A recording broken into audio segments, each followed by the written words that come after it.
With last night's music still ringing in my ears, I had a stroll down by the marina outside my hotel before breakfast.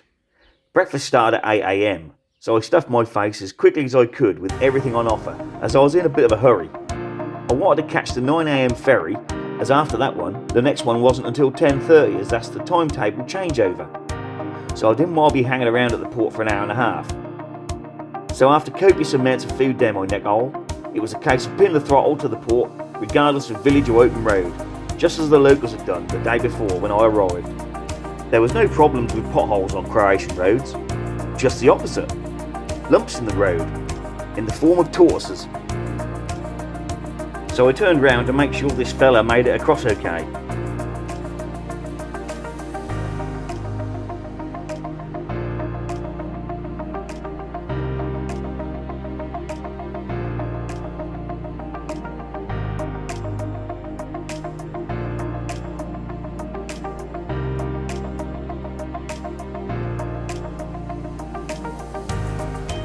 By the time I got back to him, he was already off the highway, and he was hurriedly trying to escape into the undergrowth.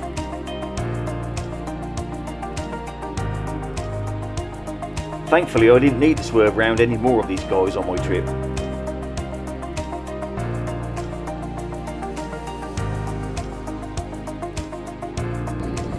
It was a case of getting back to the excellent coast road with its racetrack perfect surface and lack of any real amount of traffic, which to me is what a motorcycle holiday is all about.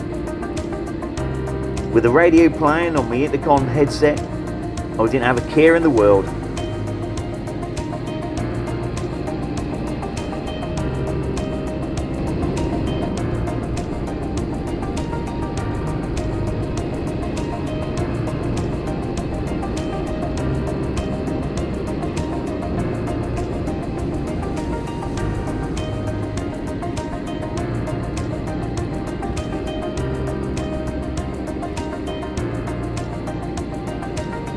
I was enjoying the rocky terrain. That way, you never knew what sights were going to greet you around the next corner.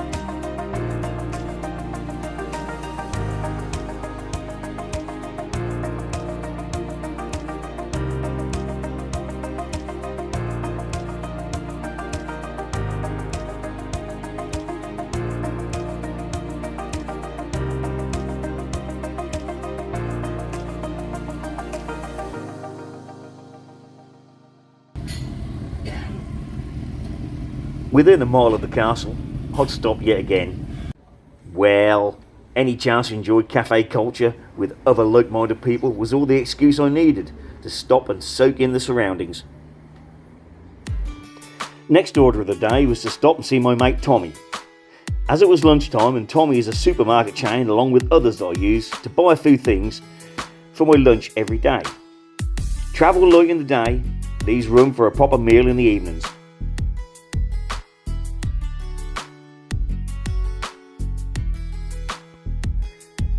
I had peeled away from the coast road after lunch and was heading inland, heading northeast to eventually end up in Slovenia again, as I wanted to take in more of its countryside as I wind my way back towards home. But I took time out to investigate this military museum I'd found along the way.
Now, unfortunately for me, I suffer from a mild form of IBS, or irritable bowel syndrome. So a toilet roll is always somewhere to be found on my bike, as I never know when I need to fire one out.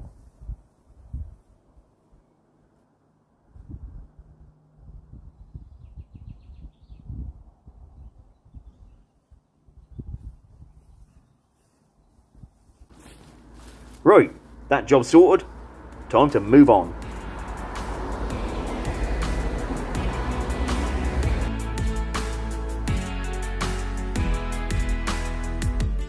By now, I'd got on a motorway, as I'd had a feeling that the weather was going to change.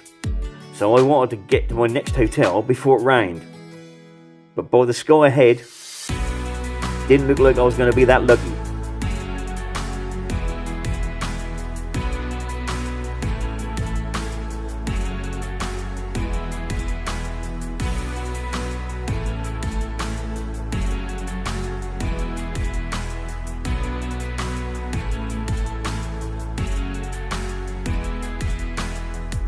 And sure enough,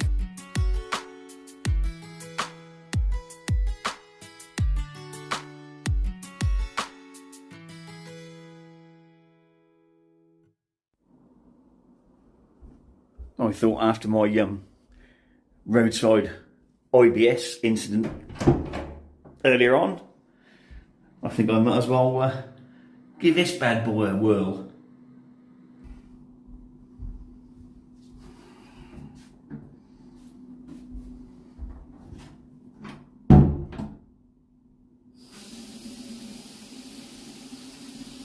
Oh yeah.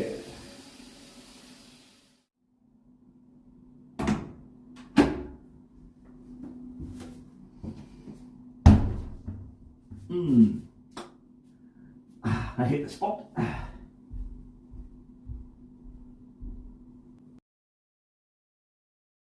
Like myself, the rain clouds had stayed the night at the hotel and didn't look like it was clearing anytime soon. And to the fellow guest at the hotel, I would like to say thank you. Without you and your maps, I might never find my way around. Although I wasn't going anywhere just yet, except back to the restaurant for another coffee and to find a hotel with early check-in. Hopefully in the direction I was heading, in case there was no let-up in the rain. With the rain still falling, I stayed until kicking out time, which was 10 o'clock, before venturing out to the harsh conditions. I did get a 5-minute window in the showers, so I took advantage of it with the drone.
If as a biker, you're not keen or confident riding in the rain, then a bike trip like this is really not for you.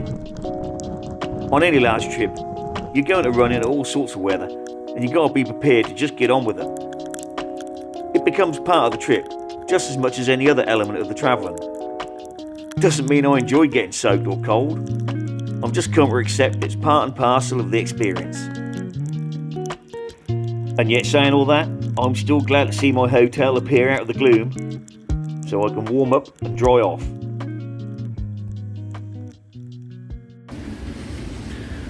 Well,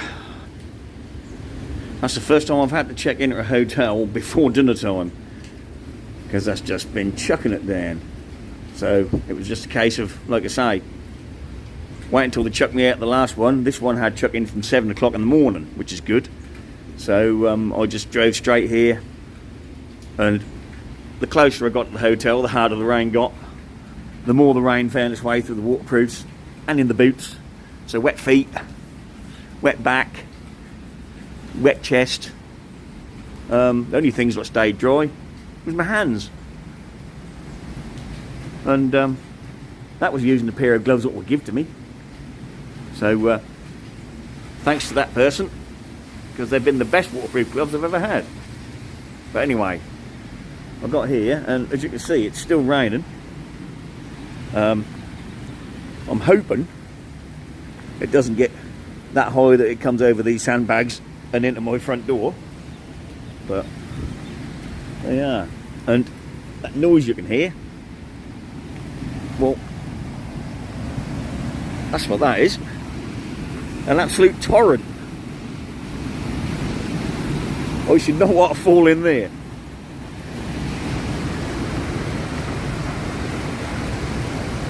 So today, I don't think I shall be videoing anything else. We'll take photographs because it's just pissing down again. So I'm going to get inside and get everything dried off, and then go find some dinner. And I've been in some small rooms. Fair enough, this was only about 30 quid. Oh. Let's just find my key. Get in there, you bugger. Oh, I'm just sort of in the corner of the building, I think. So yes, this is me for the day.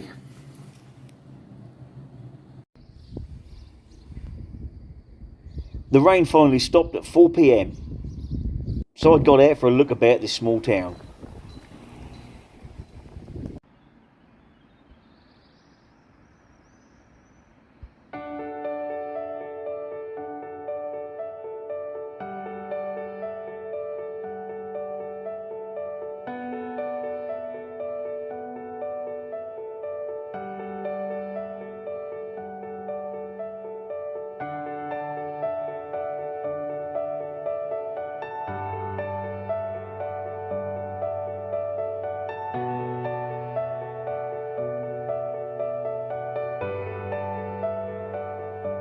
Like any run-of-the-mill town, if you look hard enough, there is always something that catches your eye.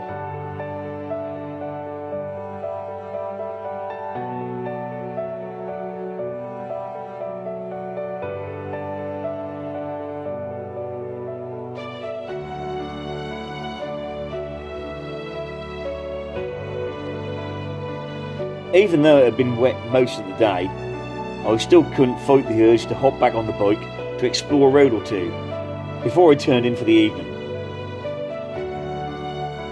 and then wait to see what the morning would bring.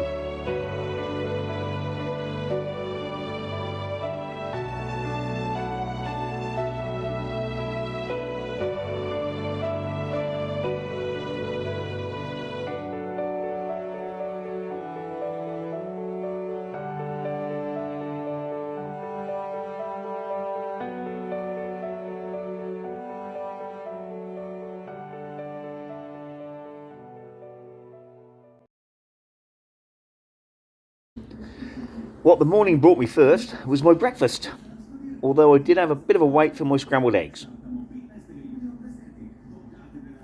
Outside, the weather was good, so a last ride through the Slovenian countryside was on my agenda before I headed towards the Austrian border.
The Austrian border force seemed pleased to see me, probably just to relieve the boredom of their jobs.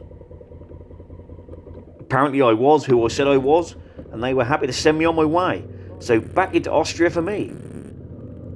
As was the rest of my trip, most of my route is decided the night before, so a lot of the sights and sounds I come across are by accident, which makes it all the more rewarding.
Having a fast-flowing stream or river next to where I was staying was turning into a bit of a theme for me. Although I'm not surprised with the amount of rain that had fell just lately. The chickens at this guest house didn't seem very talkative, so I left them to scrap about in the dirt for their food, while I head out in search of my food for the evening.